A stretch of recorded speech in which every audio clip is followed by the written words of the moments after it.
We deserve more.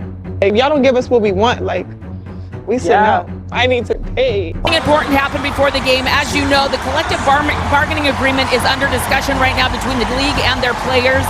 And before the game, the players came out without their warm-ups on with shirts that said, "Pay us what you owe us." At least as players, we didn't know that was going to happen. So I think it was kind of like a genuine surprise. But the T-shirt, just united front, was determined this morning that we had a meeting for. And, you know, not to tattletale, but 0 members of Team Clark were very present for that. But no, we were just, we had a very... that really needed to be mentioned. I'm trying to make a situation light, okay? But yeah, no, I think it was just all of us getting on the same page for the game. We wanted to do something that was just united and collective, and I thought that was a very powerful moment and got the point across. And you know, sometimes you don't have to say anything. Pay us or play us? The WNBA Money Talk. Let's talk about the WNBA All-Star Weekend, or as I like to call it, Fashion Week with layups. The ladies hit the court this weekend with bold moves and even bolder messages literally. They came out in warm-up shirts that read, "Pay us what you owe us." Now listen, I love the energy. I love the confidence. But we gotta ask, who exactly is the you in that sentence? Because last I checked, the WNBA is still being floated by the NBA like an older sibling spotting lunch money 30 years after launch. This isn't about hating. It's about economics. The WNBA's newfound fame didn't come from a sudden spike in fundamentals.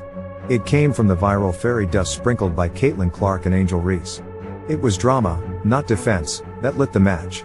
Basketball became Bachelor in Paradise and High Top's Twitter feuds, stare downs, lashes, lace fronts, and tunnel fits. And that's what's being sold. Not the game. The aesthetic. The brand. The beauty. The bodies. The buzz. The league has leaned into it hard. Social media and marketing push more off-court style than on-court stats. And I get it. Nobody's paying to watch a bank statement. But the truth is, the WNBA's real MVP isn't a player, it's the algorithm. Now let's get real. When the smoke clears and the TikToks dry up, will the product itself keep people in seats? Can the league survive on actual basketball alone? That's the billion-dollar question. Because for every Angel Reese dance clip or Caitlin Clark highlight reel, there's also the other half of the locker room, what some fans call the stud side. This weekend, the league let 2 charismatic butch hoopers run a 72-hour Twitch stream called Stud Buds. It was raw, funny, chaotic, and sometimes a little too real. There were moments where the vibes started drifting from ESPN to OnlyFans, and some fans weren't sure if they were watching basketball coverage or an After Dark web series. Now let me be clear, people can love who they love. This ain't about that. But if the WNBA wants mass market money, the Disney family package bag, then it's fair to ask, what's the product? What's the experience? And how do you make that inviting for everybody? Hoopers, kids, families, and yes, corporate sponsors. At the end of the day, these women deserve a bigger cut of the growing pie. But you can't demand filet mignon checks when the league is still serving ramen noodles in the red.